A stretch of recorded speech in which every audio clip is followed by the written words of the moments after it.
স্বাগত দীপ্ত সংবাদে। আপনাদের সাথে আছি আমি আনোয়ারুল আলম। শুরুতেই জানাবো সংবাদ শিরোনাম। গণহত্যাকারীদের বিচার দেশের মাটিতেই হবে, দলের জাতীয় সমাবেশে বললেন জামায়াত আমির। ওয়াল স্ট্রিট জার্নালের বিরুদ্ধে $1,000 কোটি মামলা, ট্রাম্পের মিথ্যা সংবাদ প্রকাশের দাবি।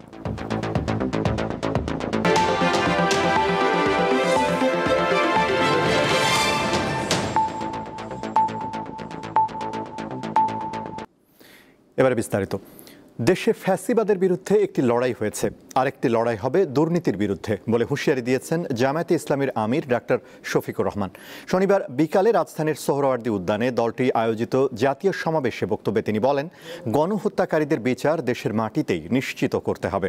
সমাবেশ চলাকালে বক্তব্যের এক পর্যায়ে অসুস্থ হয়ে মঞ্চে পড়ে যান জামায়াতের আমির। পরে অসুস্থ অবস্থাতেই মঞ্চে বসে বক্তব্য শেষ করেন তিনি। এর আগে সকাল 9:45টার দিকে হামদ নাথের মধ্য দিয়ে জাতীয় সমাবেশের প্রথম পর্ব শুরু হয়। মূল পর্ব শুরু হয় দুপুর 2টায়। 7 দফা দাবিতে জামায়াতের সমাবেশ শুরুর আগেই দলটির অসংখ্য নেতাকর্মী ও সমর্থকদের উপস্থিতিতে কানায় কানায় পরিপূর্ণ হয়ে যায় সোহরাওয়ার্দী উদ্যান। বাইরেও অবস্থান করেন হাজার হাজার নেতাকর্মী।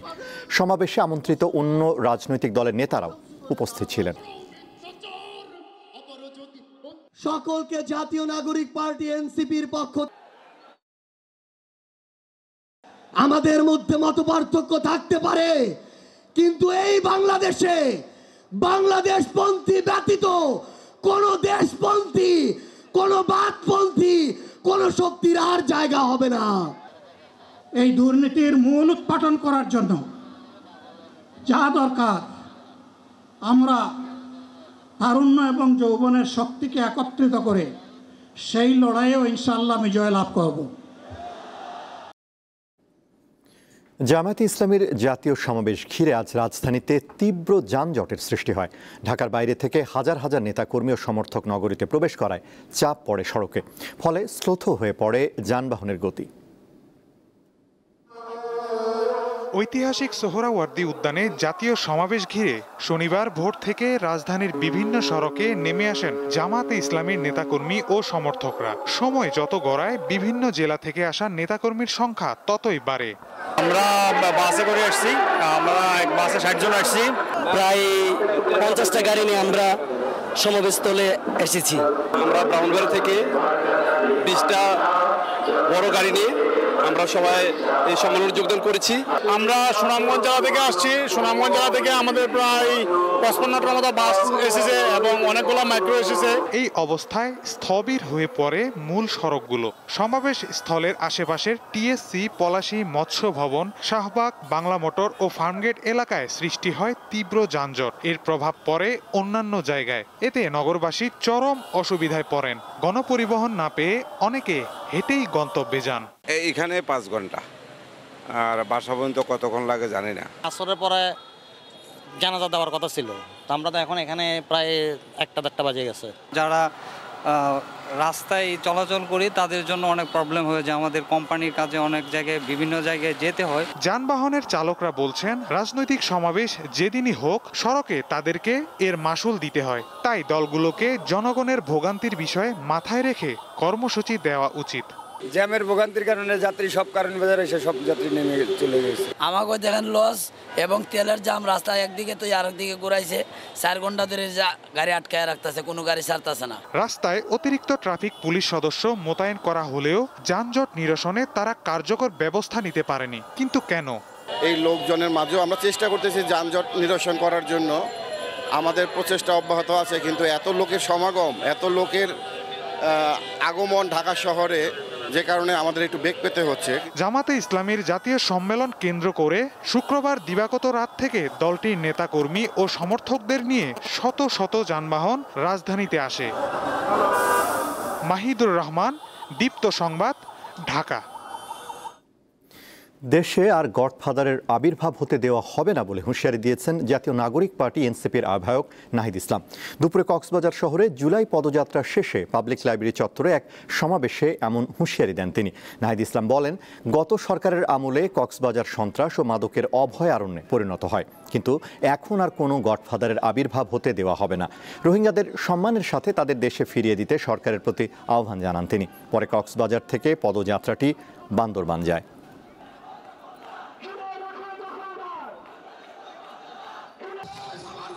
কোনো নতুন কোন গডফাদারের আবির্ভাব হতে দিব না। কক্সবাজারে কোনো নতুন কোন গডফাদারকে আপনারা মেনে নেবেন না, তার বিরুদ্ধে প্রতিরোধ তৈরি করুন। সংগ্রামী বন্ধুগণ, মাফিয়া তন্ত্র, গডফাদার তন্ত্র, স্বৈরতন্ত্র, পরিবারতন্ত্র, এই সব কিছুকে বাংলাদেশ থেকে উচ্ছেদ করতে হবে। বিলম্ব না করে দ্রুত নির্বাচনের ব্যবস্থা করতে অন্তর্বর্তী সরকারের প্রতি আহ্বান জানিয়েছেন বিএনপি মহাসচিব মির্জা ফখরুল ইসলাম আলমগীর। শনিবার জাতীয় প্রেস ক্লাবে গণ অভ্যুত্থানের প্রত্যাশা ও দেশের গণতান্ত্রিক উত্তরণের পথ শীর্ষক আলোচনা সভায় এই আহ্বান জানান তিনি বলেন, যতদিন যাচ্ছে পরিস্থিতি জটিল হয়ে উঠছে। ফ্যাসিস্ট শক্তি চক্রান্ত করে আবার ক্ষমতায় আসার চেষ্টা করছে। পরিস্থিতি আরও ঘোলাটে হচ্ছে জানিয়ে তিনি বলেন, গণতন্ত্রকে নস্যাৎ করার চেষ্টা করা হচ্ছে। বাংলাদেশে একটা গণতান্ত্রিক ব্যবস্থাকে ফ্যাসিস্ট শক্তি যাকে আমরা বিচারিত করতে সক্ষম হচ্ছিলাম, তারা ভেতরে ভেতরে আবার সংগঠিত হচ্ছে এবং ক্ষমতা ফিরে পাওয়ার চক্রান্ত লিপ্ত হচ্ছে।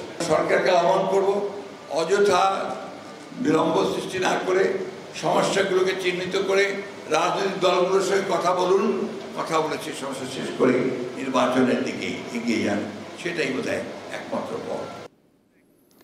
নির্বাচন নিয়ে কোনো অনিশ্চয়তা নেই বলে জানিয়েছেন প্রধান উপদেষ্টার প্রেস সচিব শফিকুল আলম। সকাল 11টায় কুমিল্লা বোর্ডের ময়নামতি অডিটোরিয়ামে কুমিল্লা বিশ্ববিদ্যালয়ের এক অনুষ্ঠানে অংশগ্রহণ শেষে সাংবাদিকদের প্রশ্নের জবাবে তিনি কথা জানান। শফিকুল আলম বলেন, নির্বাচন নিয়ে কোনো অনিশ্চয়তা নেই।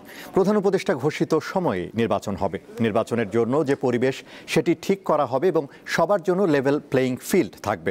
অতীতের যে কোনো নির্বাচনের তুলনায় ভালো নির্বাচন হবে বলেও জানান তিনি।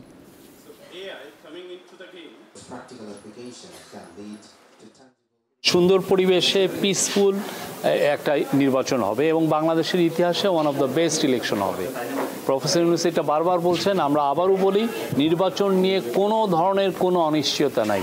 নির্বাচন ভালো হবে, নির্বাচনের জন্য যে পরিবেশ সেটা ঠিক করা হবে এবং লেভেল প্লেইং ফিল্ড থাকবে। জাতীয় নাগরিক পার্টি এনসিপির সমাবেশ ঘিরে গোপালগঞ্জে সহিংসতার পর জারি করা কারফিউ আজ রাত 8টা পর্যন্ত শিথিল করা হয়েছে। গত বুধবার আওয়ামী লীগ ও নিষিদ্ধ ঘোষিত ছাত্রলীগের নেতাকর্মীরা এনসিপির সভায় হামলা চালায়। সহিংসতার ঘটনায় মৃত্যু হয় 5 জনের। জেলা প্রশাসনের পক্ষ থেকে জানানো হয়েছে, গোপালগঞ্জের সার্বিক পরিস্থিতি ও আইন শৃঙ্খলা রক্ষাকারী বাহিনীর সঙ্গে আলোচনা করে পরবর্তী সময়ে কারফিউ নিয়ে সিদ্ধান্ত নেওয়া হবে। কারফিউ শিথিলের আদেশের পর ধীরে ধীরে স্বাভাবিক হতে শুরু করেছে জনজীবন। রাস্তাঘাট ও বাজারে বাড়ছে লোক সমাগম। নিত্য প্রয়োজনীয় জিনিস কিনতে দোকানপাটেও রয়েছে ক্রেতাদের ভিড়। গণপরিবহনও চলাচল শুরু করেছে। জনগণের ভিতরে একটা ভীতি সন্ত্রস্ত কাজ করতেছে। আমরা সারাদিন না খাওয়া রয়েছি, সেই থেকে আমার স্বামী টাকা আনতেছে, তারা ধরে রয়েছে। পরে আমরা আইসি আর ছাড়ি না পুলিশরা, আমার বাইরে আর খালি খালি ধরে নিয়ে গেছে। আমাদের চাওয়া হচ্ছে দ্রুত সমস্ত কিছু নিরসন। গোপালগঞ্জে নিহতদের স্বজনেরা মরদেহ নিয়ে যাওয়ায় ময়নাতদন্ত হয়নি, তবে প্রয়োজন হলে মরদেহ কবর থেকে তুলে ময়নাতদন্ত করা হবে বলে মন্তব্য করেছেন স্বরাষ্ট্র উপদেষ্টা জাহাঙ্গীর আলম চৌধুরী। শনিবার দুপুরে হযরত শাহজালাল আন্তর্জাতিক বিমানবন্দরের 3rd টার্মিনাল পরিদর্শন শেষে সাংবাদিকদের কথা বলেন তিনি। ঢাকার যেটা আছে এটা তো ময়নাতদন্ত হচ্ছে, আর কয়েকটা যে দেখছেন যে ডেড বডি তারা নিজেরই চলে গেছে, তো ময়নাতদন্ত কিভাবে হবে? ওইগুলি যদি দরকার হয় আবার ময়নাতদন্ত হবে। ডেড বডি তো ইচ্ছের থেকে যদি প্রয়োজন হলে উত্তোলন করে তো ময়নাতদন্ত করা যায়। কমিটি গ্রহণ করা হয়েছে, এই কমিটিতেই নির্ধারণ করবে এটা কার দায়। গত অর্থ বছরের সরাসরি বিদেশি বিনিয়োগ এফডিআই কমেছে $36 কোটি। বিশেষজ্ঞরা বলছেন, দেশের রাজনৈতিক অনিশ্চয়তা, ব্যবসায়িক পরিবেশের অবনতি এবং জ্বালানি সংকটে এফডিআই কমছে। তাই রাজনৈতিক অনিশ্চয়তা কমিয়ে বিদ্যুৎ ও জ্বালানি পরিস্থিতির উন্নতি করার পরামর্শ তাদের। দেশে সরাসরি বিদেশি বিনিয়োগ বা এফডিআই 2022-23 অর্থ বছরে এসেছিল $1.46 বিলিয়ন। এর পরের বছর অর্থাৎ 2023-24 এর পরিমাণ কমে দাঁড়ায় $1.27 বিলিয়ন। 2024-25 অর্থ বছরের প্রথম 10 মাসে এসেছে $910 মিলিয়ন। ফলে সরাসরি বিদেশি বিনিয়োগের একটি নেতিবাচক ধারা অব্যাহত রয়েছে। অর্থনীতিবিদ ও ব্যবসায়ীদের মতে, বিনিয়োগের এ ধারা অব্যাহত থাকলে শিল্প উৎপাদন, কর্মসংস্থান ও সামগ্রিক অর্থনীতিতে ভয়াবহ নেতিবাচক প্রভাব পড়বে। এ অবস্থায় রাজনৈতিক অনিশ্চয়তা কমিয়ে বিদ্যুৎ ও জ্বালানি পরিস্থিতির নিরবিচ্ছিন্ন সরবরাহ নিশ্চিত করার পরামর্শ BIDS এর। ভিয়েতনামের সাথে একটা নেগোসিয়েশন আমেরিকার হয়ে গেছে, আশা করব বাংলাদেশের সাথেও হবে। সো এগুলো পরিষ্কার হওয়ার পরে FDI গুলোকে মুভ করানো যাবে। কোনো সেক্টরে FDI ডিপেন্ডেন্ট অন এনার্জি। আমার এনার্জি সাপ্লাই যদি নিশ্চয়তা না থাকে, শুধু এনার্জি সাপ্লাই বলতে ইলেকট্রিসিটি না, আমি বলবো কোয়ালিটি অফ ইলেকট্রিসিটি। দেশি বিনিয়োগ পরিস্থিতির উন্নতি হলে বিদেশি বিনিয়োগও বাড়বে বলে মনে করে CPD। পাশাপাশি বৈদেশিক মুদ্রার মজবুত রিজার্ভ করার পরামর্শ গবেষণা প্রতিষ্ঠানটির। গ্যাস এক্সপ্লোরেশন বাড়ানো, যাতে গ্যাসের সরবরাহ বৃদ্ধি করা যায়, নবায়নযোগ্য বিদ্যুতের ক্ষেত্রে আকর্ষণ তৈরি করা, যাতে বিদ্যুৎ সরবরাহ বৃদ্ধি করা যায়, এবং বৈদেশিক মুদ্রার রিজার্ভের ক্ষেত্রে একটা স্থিতিশীল পরিস্থিতি আনা। বাংলাদেশ ব্যাংক বলছে দেশের বিনিয়োগ ভালো অবস্থায় রয়েছে। জ্বালানি সংকট মোকাবেলা করা গেলে বিনিয়োগ সংকট কেটে যাবে। ইনভেস্টমেন্টটা এখন একটা পজিটিভ ধারায় আছে। অন্তত বিদেশের কাছ থেকে যে সিগন্যালগুলো আমরা পাচ্ছি যে অনেক গ্লোবাল প্রতিষ্ঠান আমাদের দেশে বিনিয়োগ করতে আগ্রহী, কারণ তারা এই 17 কোটি লোকের 17.5 কোটি লোকের দেশ, যেখানে একটা কমপক্ষে 5-6 কোটি আছে মিডল ক্লাস, অর্থাৎ এরকম একটা মিডল ক্লাসের বাজার অবশ্যই একটা আকর্ষণীয় বাজার। বিনিয়োগ বাড়াতে বন্দর অবকাঠামো উন্নত করার পরামর্শ অর্থনীতিবিদদের। শাহরিয়ার ইমন, দীপ্ত সংবাদ, ঢাকা। আন্তর্জাতিক। যুক্তরাষ্ট্রের সংবাদ মাধ্যম ওয়াল স্ট্রিট জার্নালের বিরুদ্ধে $1000 কোটি মানহানি মামলা করেছেন দেশটির প্রেসিডেন্ট ডোনাল্ড ট্রাম্প। ভুয়া প্রতিবেদন প্রকাশের অভিযোগে এই পদক্ষেপ নেন মার্কিন প্রেসিডেন্ট। স্থানীয় সময় শুক্রবার ফ্লোরিডার একটি ফেডারেল আদালতে মিডিয়া মোগল খ্যাত রুপার্ট মার্ডক ও ওয়াল স্ট্রিট জার্নালের বিরুদ্ধে মামলাটি দায়ের করেন তিনি। সম্প্রতি এক প্রতিবেদনে ওয়াল স্ট্রিট জার্নাল দাবি করে নারী নিপীড়নে অভিযুক্ত কুখ্যাত ধনকুবের জেফ্রি অ্যাপস্টেইনকে একটি আপত্তিকর চিঠি পাঠিয়েছিলেন ট্রাম্প, যেখানে গোপনীয়তার কথা লেখার পাশাপাশি একজন নগ্ন নারীর ছবি আঁকা ছিল। তবে সংবাদ মাধ্যমটির দাবি অস্বীকার করেছেন ট্রাম্প। চিঠি লেখার বিষয়টি সম্পূর্ণ ভুয়া এবং মানহানিকর বলে উল্লেখ করেন মার্কিন প্রেসিডেন্ট। খেলার খবর। অনূর্ধ্ব 20 নারী সাফ চ্যাম্পিয়নশিপে নিজেদের 5ম ম্যাচে আজ শ্রীলঙ্কার মুখোমুখি হবে বাংলাদেশ। খেলা শুরু হবে সন্ধ্যা 7টায়। এবারের আসরে এখন পর্যন্ত অপরাজিত বাংলাদেশ। 4 ম্যাচের সবগুলোতে জিতেছে তারা। তাদের সামনে শিরোপা ধরে রাখার মিশন। তবে এর আগের ম্যাচে ভুটানকে হারিয়েছে নেপাল। এতে 5 ম্যাচে দলটি জিতল 4 ম্যাচ। তাই লঙ্কানদের বিপক্ষে জিতলেও শিরোপা নির্ধারণের জন্য শেষ ম্যাচ পর্যন্ত অপেক্ষা করতে হবে টাইগ্রেসদের। এছাড়া প্রথম লেগে শ্রীলঙ্কাকে 9-1 গোলে উড়িয়ে দেওয়ার সুখস্মৃতি আছে বাংলাদেশের মেয়েদের। এবার দ্বিতীয় লেগেও তাই জয়ের দিকেই চোখ রাখছে তারা। বাংলাদেশ ও পাকিস্তানের মধ্যে আসন্ন 3 ম্যাচের T20 সিরিজের ট্রফি উন্মোচিত হলো। সকালে রাজধানীর একটি হোটেলে বাংলাদেশ অধিনায়ক লিটন দাস ও পাকিস্তান অধিনায়ক সালমান আঘার হাত দিয়েই আনুষ্ঠানিকভাবে উন্মোচিত হয় ট্রফিটি। সিরিজকে ঘিরে পাকিস্তানের আজ অনুশীলন করার কথা থাকলেও তারা তা বাতিল করেছে। তবে সিরিজকে সামনে রেখে সন্ধ্যায় অনুশীলনে নামবে বাংলাদেশ। রবিবার মিরপুরের হোম অফ ক্রিকেটে হবে সিরিজের প্রথম T20 ম্যাচ। বাকি 2টি ম্যাচ অনুষ্ঠিত হবে 22 ও 24 জুলাই একই ভেন্যুতে।